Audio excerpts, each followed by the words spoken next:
तो इस क्वेश्चन में हमारे पास इन्वर्जन ऑफ केन शुगर का एक एग्जांपल है। हम लोग पहले से ही जानते हैं कि इन्वर्जन ऑफ केन शुगर जो है वो एक स्यूडो फर्स्ट ऑर्डर रिएक्शन होता है, और स्यूडो फर्स्ट ऑर्डर रिएक्शन जब इस इक्वेशन में फॉलो होगा तो फाइनल जो रेट इक्वेशन आता है वो आता है रेट इज इक्वल टू के डैश शुगर का कॉन्सेंट्रेशन का पावर 1। के डैश इसलिए लिखे हैं क्योंकि यहाँ जो गिवन रेट इक्वेशन दिया है उसमें के यूज किया है, तो सो दैट हम लोग डिफरेंस क्रिएट किए हुए रहें और रिलेशन डिराइव करें। तो ये हमारा गिवन रेट इक्वेशन है। अब अगर हम इसको इक्वेशन 1 मान लें और इसको 2 मान लें और दोनों इक्वेशन को हम लोग कंपेयर करें, तो कंपेयरिंग 1 एंड 2 क्या हो जाएगा, हमारे पास आ जाएगा के डैश इज इक्वल टू के इंटू एच प्लस का कॉन्सेंट्रेशन का पावर वाई। ये बहुत इंपॉर्टेंट इक्वेशन है। क्यों इंपॉर्टेंट है अभी बताएंगे। इसको इक्वेशन 3 बोल देते हैं। देखो फ्रॉम टू जो कि हम लोग स्यूडो फर्स्ट ऑर्डर रिएक्शन के लिए जानते हैं, वहां से हम लोगों को ये रिलेशन भी पता है। क्योंकि फर्स्ट ऑर्डर रिएक्शन का एग्जांपल है तो T half is equal to ln2/k होता है, लेकिन हम लोग k की जगह के डैश यूज किए हैं और इसी वजह से यहाँ लिखना चाहिए मुझे K dash. T half is equal to ln2 divided by K dash.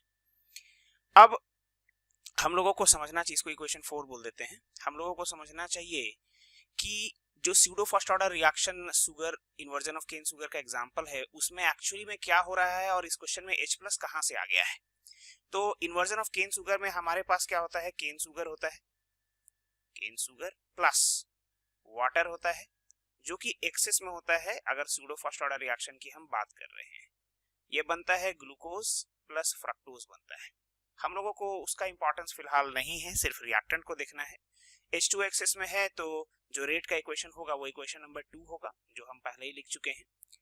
अब यहाँ पर H प्लस का रोल कहाँ है, तो देखो H प्लस यहाँ पर इस इक्वेशन के लिए H प्लस एक कैटलिस्ट है, और जब कैटलिस्ट का बात हम लोग करते हैं तो कैटलिस्ट का कॉन्सेंट्रेशन, जब भी हम किसी रिएक्शन में डिफरेंट रिएक्टेंट्स के कॉन्सेंट्रेशन में चेंज नोट कर रहे हैं, कैटलिस्ट के कॉन्सेंट्रेशन में कोई चेंज नहीं आने वाला है।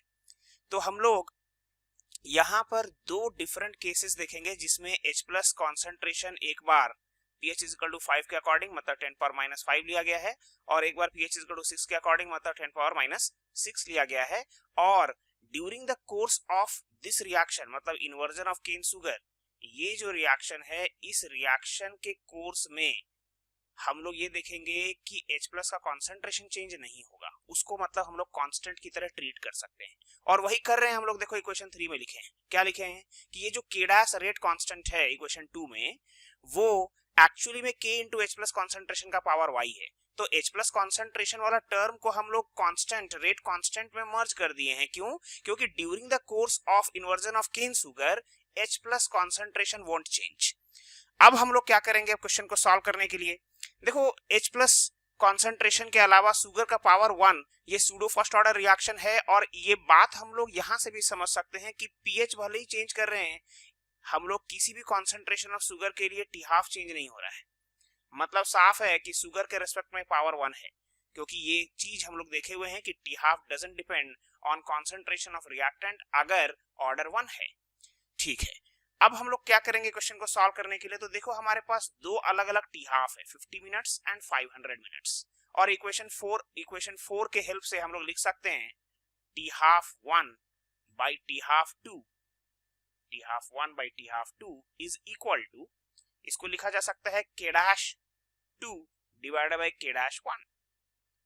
टी हाफ 1 50 मिनट्स ले लेते हैं divided by T half 2 500 minutes is equal to K2 dash from equation 3, K dash का जो इक्वेशन लिखा हुआ है उसी इक्वेशन को लिखेंगे। K तो एक कांस्टेंट है, तो सेकंड केस में H plus concentration pH is equal to 6 के कॉरेस्पॉन्डिंग है, तो K इंटू H प्लस का कॉन्सेंट्रेशन की जगह लिखना चाहिए मुझे 10 टू द पावर माइनस 6 का power y divided by K into first case में 10 टू द पावर माइनस 5 है कॉन्सेंट्रेशन ऑफ H प्लस और उसका पावर हो गया y।